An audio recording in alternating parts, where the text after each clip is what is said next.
Hi, well I'm now starting the West Highland Way, starting from Milngavie near Glasgow and walking all the way 96 miles to Fort William. I've got 7 days, mixture of camping and bunkhouses, hotel and a B&B at the end. Weather forecast isn't looking great, it's looking pretty damp, but the start today it's mostly sunny with the odd rain shower, so hopefully it'll be a good trip. See how we get on. Today, a bit of a later start. Drove up from home. Took me just under 5 hours to get to Glasgow, and then around about 40 minutes to eventually make my way to Milngavie. And now I've set off. So I've got about 10.5 miles to do today to Drymen Camping. Fingers crossed the weather stays okay. But all being well, should be a good day.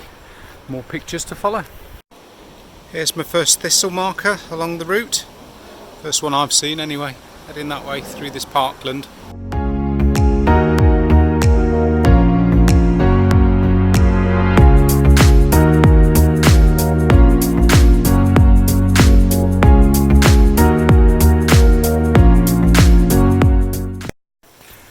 Walking through this parkland just north of Milngavie. It's very, very nice. It's very wooded, a little bit swampy, and a bit further back there was some half decent views towards some housing areas, but looks like the path might have a few diversions running on it at the moment. First finger post, 10 miles to Drymen. I stop about 1.5 miles short there at Drymen Camping, and I've done 2 miles from Milngavie.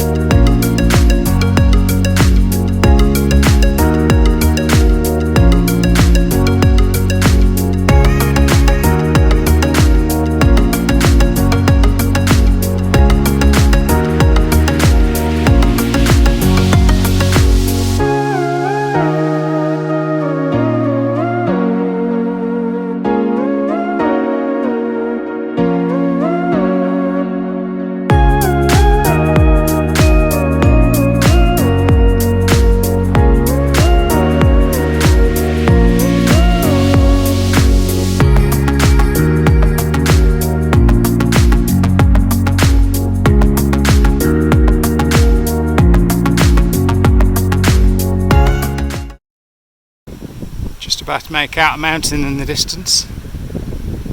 No idea what it is though.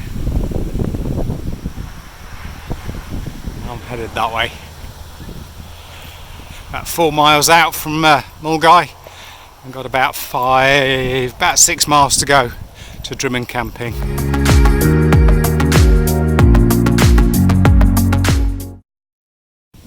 First views since arriving in Scotland.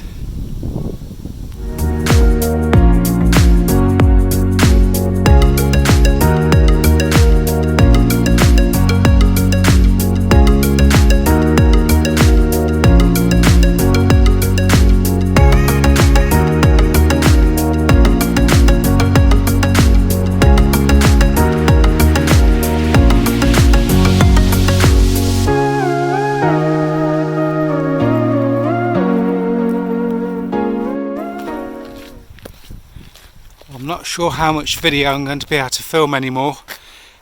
I'll keep filming, but the screen is flickering and seems to be causing a bit of a weird effect with the playback as well.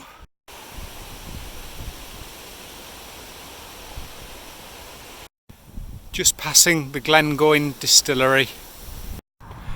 So I'm about 7 miles in. I've not got far left to do for today.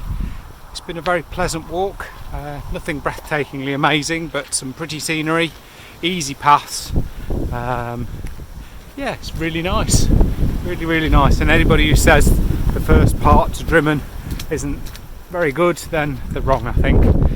It's just maybe not as dramatic as the rest of the walk potentially can be.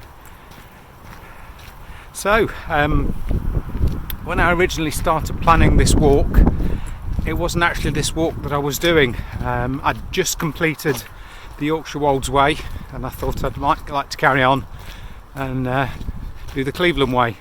So I started planning for the Cleveland Way, and then having reflected, thought about what I'd achieved and done on the Yorkshire Wolds Way, it made me realise I needed something with a bit more oomph.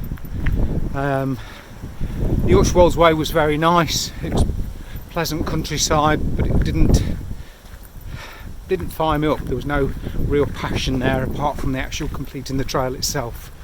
So that's why I ended up picking the West Highland Way. I also thought it would be a good test mentally, physically for myself in preparation for my Appalachian Trail hike next year. This is the longest continuous hike I've done. Normally I do everything in sections, and I can cover up to about 100 miles when I'm being supported. Unsupported, I've done less distances, but I've also done a lot less days. The longest so far being the Yorkshire Wolds Way, over 5 days. So yeah, I thought I'd set myself the challenge, do 7 days on my own, see how I cope, see what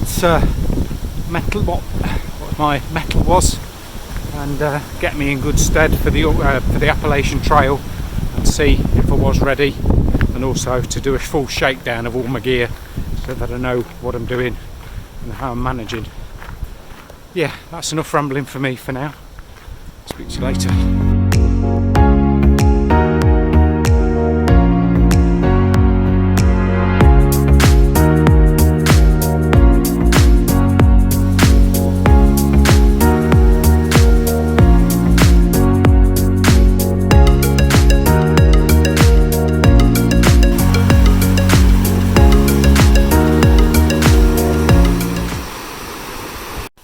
I'm not quite sure what that's meant to be. Some sort of signpost.